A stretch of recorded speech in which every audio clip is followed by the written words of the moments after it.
We're getting in live visuals this morning from Leh Ladakh, where Defence Minister Rajnath Singh currently is. He's on a two-day visit, and these are live visuals that we're getting to you of his convoy making his way to another location. Remember, today he is going to be visiting several forward posts along the line of actual control. Most crucial is the one which is the forward post that he'll be visiting close to Pangong So, where remember the situation at this point is still tense. But the latest update that we're getting you with regards to Rajnath Singh's plan in Ladakh is that he is going to be visiting the Lukung post, which is at an elevation of 13,800 feet. He's also going to be interacting with IAF personnel at the Leh airport. Now, any time now, Rajnath Singh will be in fact witnessing para-dropping at Stakna, after which he will be making his way to the Lukung post.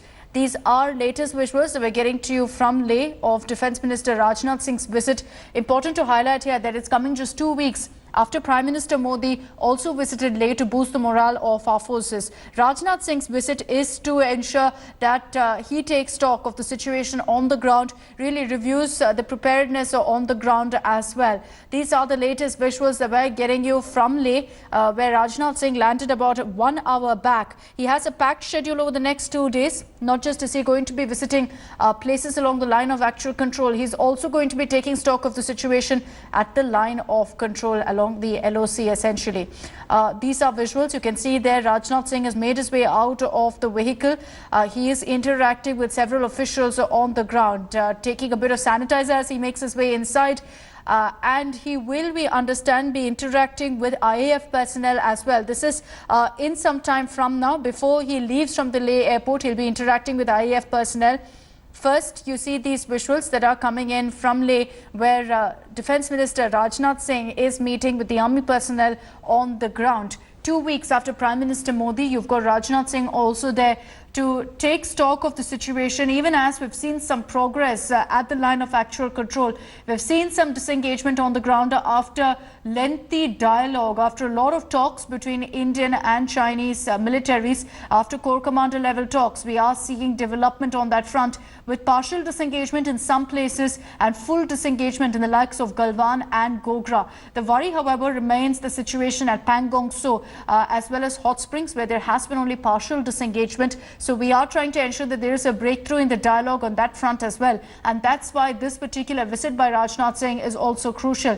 Not just will he be getting a briefing really on the kind of troop deployment on the ground, on the situation of the line of actual control, but he is also going to be briefed on the dialogue with China, what kind of progress has been made in the last few days. Several senior army officials who are a part of this particular tour of Rajnath Singh, they are going to be accompanying him to several forward areas that he will be visiting, and there's no doubt that when he is in these forward posts, the highlight will be his visit to the Lukong post, which is near the Pangong So Lake, where at this point there is still been only partial de-escalation. He is currently at Stakna in Ladakh. Here's where he is going to be witnessing the para-dropping by our personnel on the ground. Abhishek Bhalla is joining us live with more details on this. Abhishek, visuals coming in of Rajnath Singh currently at Stakna. What exactly is going to happen there? We understand there is also an interaction scheduled with senior army personnel to really understand what the situation is on the ground. That's right. He will be witnessing a para-dropping exercise of the Indian Army. It's obviously quite significant in the current context. It just shows how the Indian Army is preparing for all the challenges that could come up if this standoff is to continue. So this kind of a para-jumping exercise is extremely important for the troops to be operationally ready at any point of time if they have to be airdropped in any place where there is action. So if a special operation is to be launched, it's this paratroopers who will be pushed into all the action. So the Defence Minister will start with witnessing this exercise.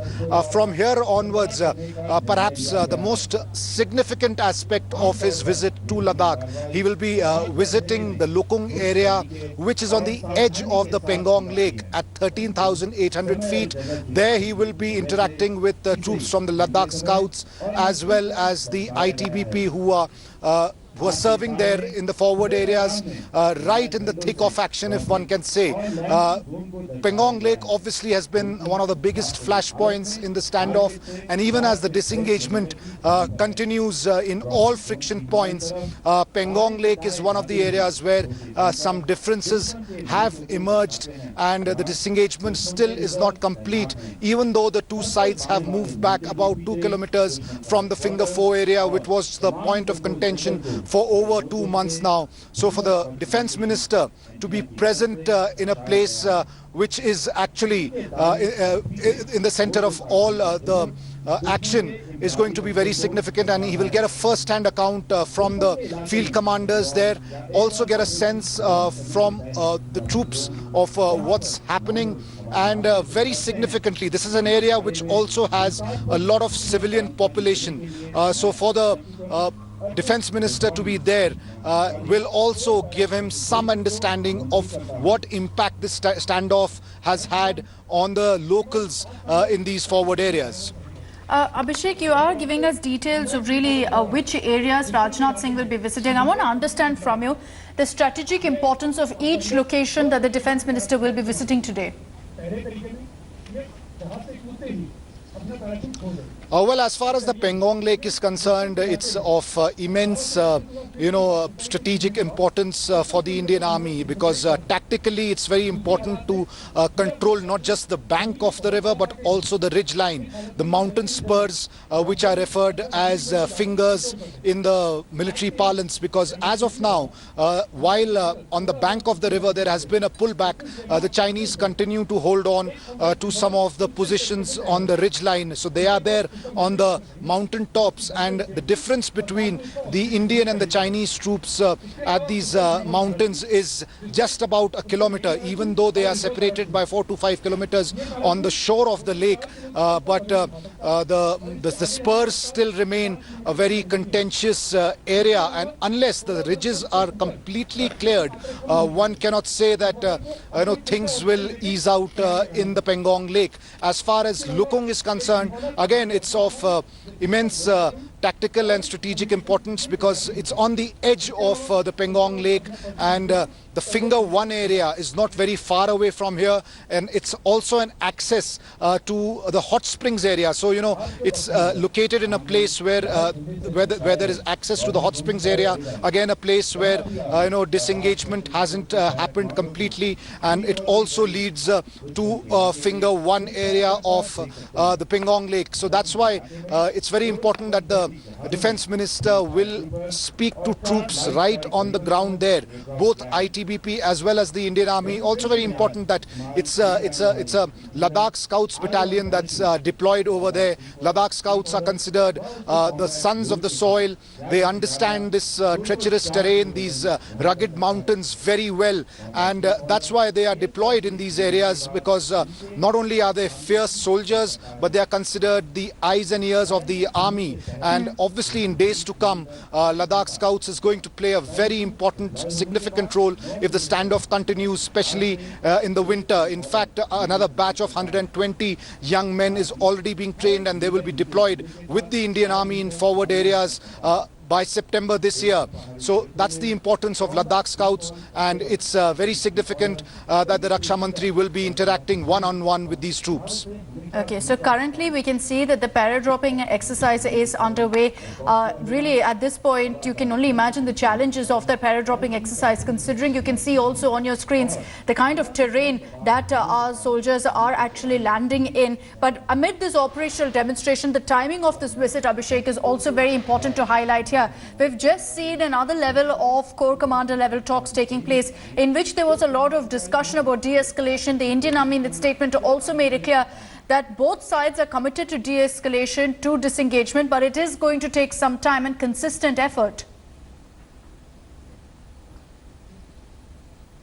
That's right, and both the Army and the Ministry of External Affairs made a very pertinent point in their statements yesterday. The Indian Army said that disengagement is a process that involves a lot of intricacies. At the same time, the MEA called it a very complex process. So it's very clear that it's not as simple as it may sound, and the Indian Army also went ahead and said that constant verification of the disengagement that's taking place is required, and the reason for that is, to put this in context, Akshita, the fact that disengagement as discussed has not really taken place in all the friction points. That's the reason why the Indian Army is being very wary of the situation on the ground, while at the Galwan area, which is Patrol Point 14, which was the center of the bloodshed that took place on 15th June, where 20 Indian soldiers were killed, including the commanding officer of 16 Bihar. Over there has been considerable disengagement from the line of actual control, which is the Patrol Point 14. Both sides have retreated by about 1.5 kilometers, which means there is a distance of about 3 kilometers that the two sides are separated by. Similarly, in the PP15 area, which is considered an access to the hot springs and Gogra area in PP17 Alpha, there the disengagement, sources say, is almost over because there is an 8 to 10 kilometer distance that separates troops from both sides. But as far as PP17 Alpha is concerned, which is the hot springs and the Gogra area, over there still remains some tension, and the things still remain volatile, even though there has been a considerable thinning of troops from both the sides. But the troops are still in very close proximity, only about 600 to 700 meters away, and there is a huge number, about 70 to 80 troops from both sides, who are in an eyeball-to-eyeball confrontation at all times. As far as Pangong Lake is concerned, while the Finger 4 area, which was the center of the confrontation, is cleared as of now because troops from both sides have moved about 2 kilometers, but there still remains tension on the ridgeline, as we've said, because the Chinese have not left the ridgeline completely, and soldiers from both sides, again, in close proximity over there as well. Another important aspect is, while the focus is on disengagement in all friction areas, there are still no signs of any kind of a de-induction of troops or weapon systems like artillery guns and tanks that were brought close to the line of actual control. So the depth areas continue to have a huge mobilization from both the sides, and what officials say is that once the disengagement in all friction areas is completed, the second big challenge will be de-induction, but that's still a long way away because as of now, the disengagement process is still continuing. It needs to be verified again and again, and amid all this, the Raksha Mantri's visit on the ground is extremely significant. Absolutely. And Abhishek, you've been telling us what the situation is at this point along the line of actual control. And that's why the fact that the defense minister has also chosen to visit the Liukong post, which is so close to the Pangong Tso Lake, it's very crucial. It perhaps shows that the government is also keenly focusing on the situation, is keenly focusing on ensuring disengagement. That's right. There has been enough messaging and signals that the political leadership is following developments very closely. First, it was the Prime Minister who came here, interacted with the troops, also got a first-hand account from senior commanders of what the situation on the ground is. And now the Raksha Mantri himself, accompanied by the Chief of Defence Staff, General Bipin Rawat, as well as the Chief of Army Staff, General M.M. Naravane. Once again, he will definitely be given an update of what the ground situation is, what the Chinese activities are, and most importantly, what the status of disengagement is, because only after the disengagement is completed in this initial stage will a de-escalation take place at a later time. And it's also important that the defense minister will not only interact with troops, but he will also have an interaction with Indian Air Force personnel. Remember, the Indian Air Force has been playing a very pivotal role in the operations that have been launched for over 2 months now. Here in Leh, we see Abhishek, I'm just going to interrupt you here Indian fighter jets show our viewers the live visuals that are coming in right now. You've got the Defence Minister at Stakna after that operational demonstration of the parrot dropping of our personnel. You see that he's been handed a rifle now. We expect that he is going to also be given a live demonstration of the weapon. This is happening at Stakna, where already you've seen that parrot dropping exercise as well. And now you see that a rifle has been handed to the Defence Minister. He's being shown by personnel on the ground there how to hold it, how to handle it, and you can see there that the Army Chief General Naravne was right next to him, also showing him how to use that particular weapon. He's handed it back now, but these are live visuals that we're getting to you from Stakna, where you've been seeing our forces present on the ground giving an operational demonstration to Rajnath Singh. So you saw parrot dropping of troops. You're seeing also a display of the weapons that are currently deployed there. And Abhishek, as we continue beaming those live visuals, my apologies for interrupting you there earlier. Rajnath Singh also holding a rifle with the Army Chief next to him, really demonstrating how it's used.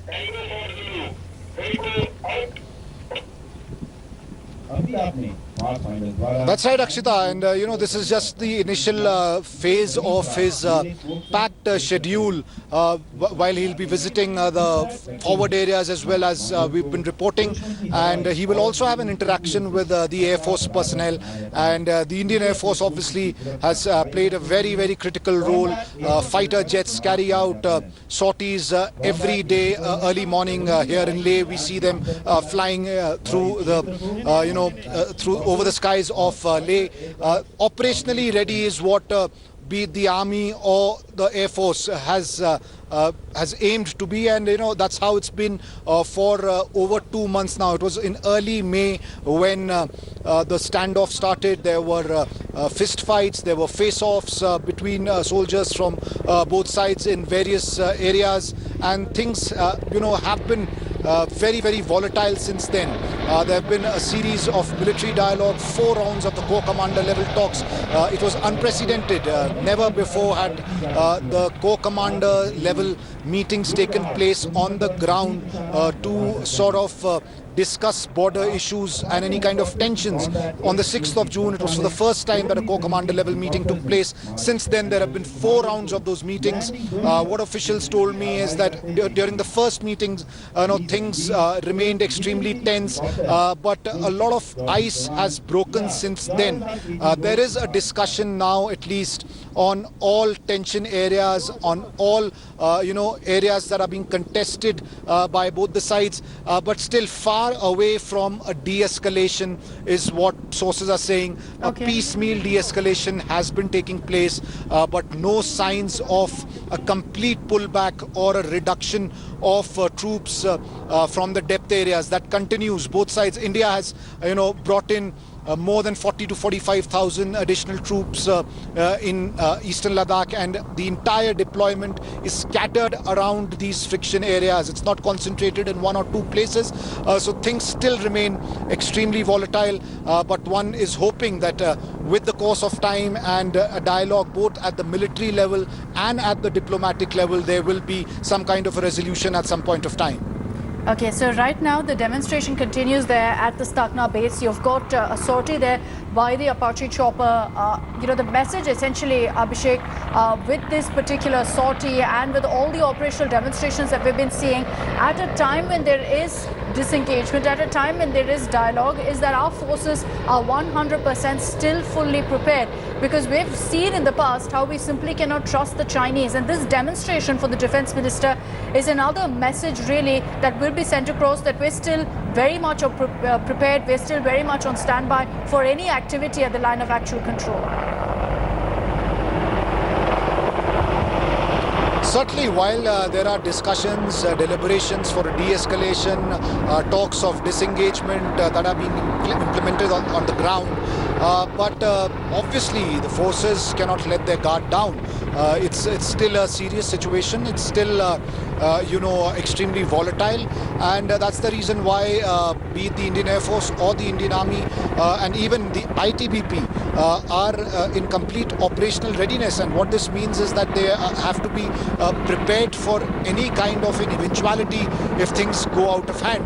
Even though a disengagement process is being discussed, things have worked out in some places. There has been some thinning of troops, but one can obviously not let their guard down, and officials who are tracking developments still believe that this is a long haul. There are no quick fix solutions to resolution, is what they are saying, and there will be perhaps many more levels and rounds of dialogues that will take place. And the big challenge is, of course, if this continues into the winter. Already in places like Pangong and Galwan, temperatures are touching sub-zero in the evenings. These are places at 14, 15, 16,000 feet. One can imagine the conditions in the winter. Peak winter, the temperatures can drop to minus 30, minus 40. And obviously, it's a big challenge to be deployed there in peacetime. And if at all there is any kind of a confrontation in those conditions, obviously the soldiers will have their task cut out. And as far as the Chinese are concerned, they have the advantage of a plateau, so that makes their movement a little easier on the roads. They also have slightly better infrastructure. But as far as the Indian side is concerned, it's a mountainous terrain which is extremely treacherous, and troop mobilization can take time. And that's the reason why the Indian troops are being prepared for the worst, and they are being mentally prepared that this could be a long haul and it could continue well into the winter. And that's why these constant exercises and drills are taking place, to make sure that the soldiers always remain operationally ready and operationally alert for any kind of challenges. All right. Abhishek, request you to stay with us. Gaurav Sawant, our Senior Executive Editor, is also joining us on this broadcast. Gaurav, as we beam these live visuals from Stakna, where Rajnath Singh currently is, we're seeing an operational demonstration. We saw para-dropping of troops, some display of weapons, and now you've got sorties also by choppers which have been deployed in that particular base and across the line of actual control. The essential message that's going out here, Gaurav, is that our forces are fully prepared. Yes, talks are on. Yes, there's been some development and progress with regards to disengagement, but the Chinese can simply never be trusted. And that's a lesson that India has learned the hard way. The other is, if I take your mind back to the exercise that had been carried out, in Ladakh late last year, that exercise showed our paratroopers jumping behind enemy lines. And that's a very, very major, big signal that goes out, that our paratroopers here are well capable. They know the terrain, they know the drills, they've been exercising. They can be dropped behind enemy lines and cut off the enemy. Of course, that was a part of an exercise. This is a display, but this constantly sends out a signal that India is not buckling under pressure. What did the Chinese do? They've brought in about 2 divisions plus, at the line of actual control. There was a face-off at Galwan which completely upset the Chinese plans of trying to intimidate India. China uses these tactics of coercion. Those tactics of coercion did not work when our soldiers hit back at Galwan. Subsequently, the question remains, are the Chinese also willing to rejig their plans? This tactical movement back, Akshita, let's not get very excited about it, because this is just tactical disengagement, because the Chinese just want to ensure that their lives are not lost like they were at Galwan. At the same time, the Chinese are not talking about either de-escalation or de-induction from this area, which is what India insists must happen as quickly as possible. So while there may be many more rounds of talks, our troops will remain deployed. But from what my sources in the army tell me, that they are insistent, the moment this process is over, India will patrol up to, whether it's patrol point 14, 15, 17 Alpha, and up to finger 8 when the Chinese go back. Now it remains to be seen how assertive will India be to ensure that the Chinese go back beyond finger 8, because as of now, they remain deployed around finger 5. This withdrawal from 4 to 5 has also been more symbolic than actual withdrawal in the sense that the Chinese still remain on the ridgeline, is what sources tell us. So, but then this is a game, Akshita, which requires immense patience, because you have to outlast the enemy. You know, you have to ensure that you don't blink first. A lot of pressure is being mounted, and rightly so. But then the government, I'm told, is insistent that the Chinese have to withdraw beyond finger 8, Akshita. Gaurav, something that I've also been discussing with Abhishek during the course of this coverage and this broadcast is the places that Rajnath Singh will be visiting. And one of those crucial places is the Liukong Post. Can you just tell us the strategic importance of this? Because Abhishek also was highlighting that this is close to the Pangong Tso Lake, somewhere where we haven't really seen full disengagement yet. Oh, absolutely. That again is a signal. So Lukong is about a little, between 30 and 40 kilometers from the current situation where the face-off is taking place in Pangong Tso. But it sends out a very strong signal. Prime Minister Narendra Modi went to Nimu. The Raksha Mantri goes up to, Lukong.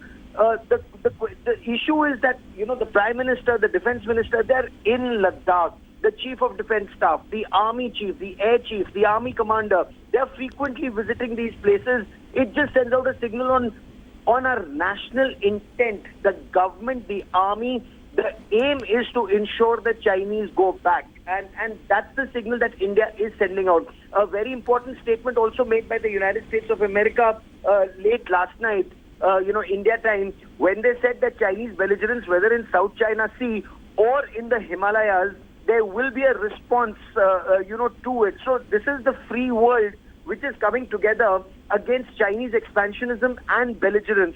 But then the fact also remains, Akshita, we are in this for the long haul. The Chinese, what they've done just now in 2020 is very different from what the Chinese were doing in terms of salami slicing in 2013, 2014, what they did in Chumar, what they did in Depsang, and 2017, what they did at Doklam. 2020 is very different. They're actually apprehensive about India's infrastructure development, and India's pushing ahead with infrastructure development. Just yesterday, we were being told by top commanders in Ladakh that infrastructure development along the LAC will not only continue, it is now being intensified. So that also, Akshita, sends out a very strong signal to China. All right, Gaurav, request you to stay on with us. I'll take this also across to Abhishek Bhalla, who's been getting us all the latest updates from Leh. Abhishek, we are continuing to beam these live visuals of the demonstration by our forces. We saw parade-dropping of troops, them displaying some of their weapons, sorties by Apaches and MiG-29s. And now you've got tanks also out there. A display really of our strength, of our power for Rajnath Singh. But these drills, you told us, are conducted frequently to ensure our forces are fully primed and fully ready to go. That's right. These kind of exercises are being carried out over the last 2 months.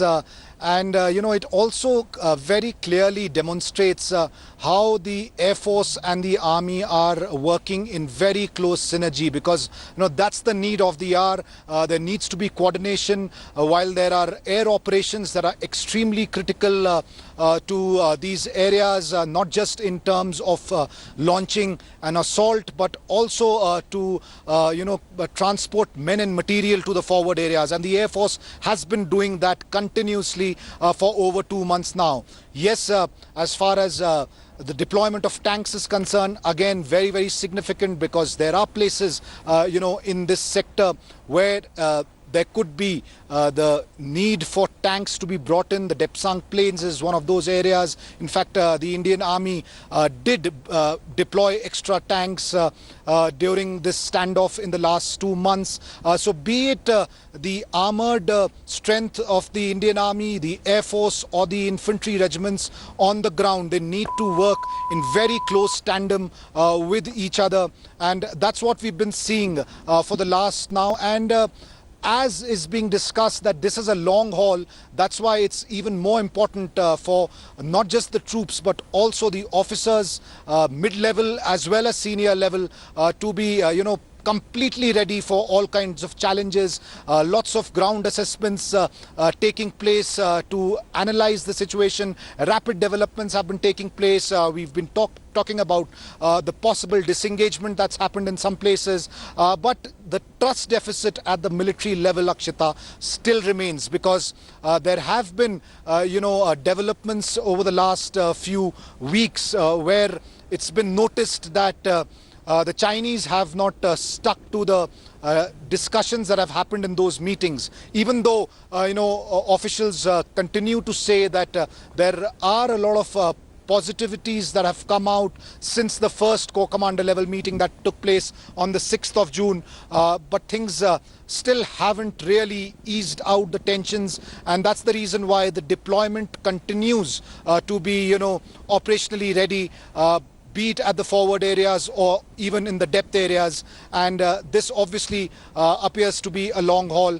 Also, it's important that the Indian political leadership has been making constant signals that they are watching the situation on the ground very, very closely. First it was the Prime Minister who came here, and now it's the Defence Minister. And in fact, the Defence Minister will be visiting an area which is very close to the point of confrontation in Pangong Lake. He'll be going to Lukung later in the day, will be interacting with troops on the ground there, will get a ground understanding of what the situation there is.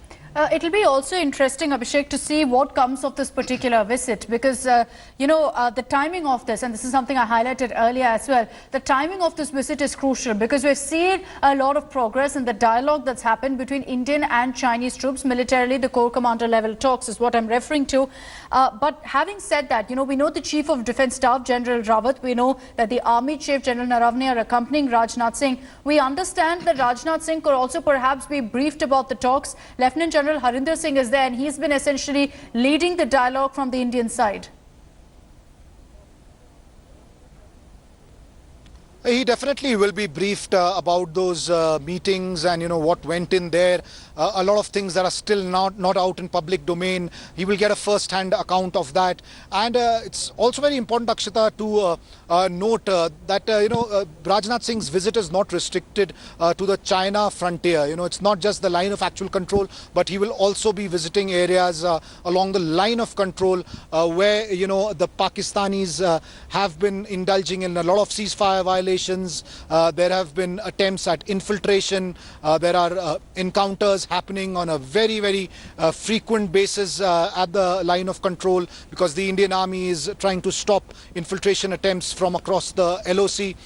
That twin front war that we often discuss when it comes to military matters, the threat from China as well as Pakistan. So this is definitely a moment where that threat has emerged simultaneously. There have been tensions for more than 2 months with China now, continuous confrontations at the line of control. So it's very important now that the Defence Minister will get a first-hand understanding of both the sectors, be it the aggression on the Chinese borders or the military skirmishes that continue to happen in Pakistan. So in that context, his visit is very important, because it will help the security establishment put together a ground situation that they need to analyze and, most importantly, strategize for the future for similar kind of situations when China and Pakistan can pose a twin threat simultaneously. Abhishek, in a circumstance where you're seeing the military leadership holding talks with China and you're seeing a lot of developments on that front, I want to also understand from you, what is the role of the political leadership here? 2 weeks back, we had Prime Minister Narendra Modi visiting Leh, essentially boosting the morale of our forces. 2 weeks later, again, you've got Rajnath Singh there. It is clear that the political leadership in the country is also actively tracking what's happening at the line of actual control. As we beam these visuals of Rajnath Singh just leaving from Stakna, I'd like to also highlight to our viewers that from here, Rajnath Singh will be in fact visiting another forward base. This will be also a very, very crucial location, because he is going to be visiting the Lukung post close to the Pangong Tso Lake. We'll continue getting you all the latest updates. Hi everyone, Preeti Chaudhary here. Hope you like this video. For latest news and analysis, like and subscribe to the India Today YouTube channel. And don't forget to press the bell icon to stay updated. Thank you for watching.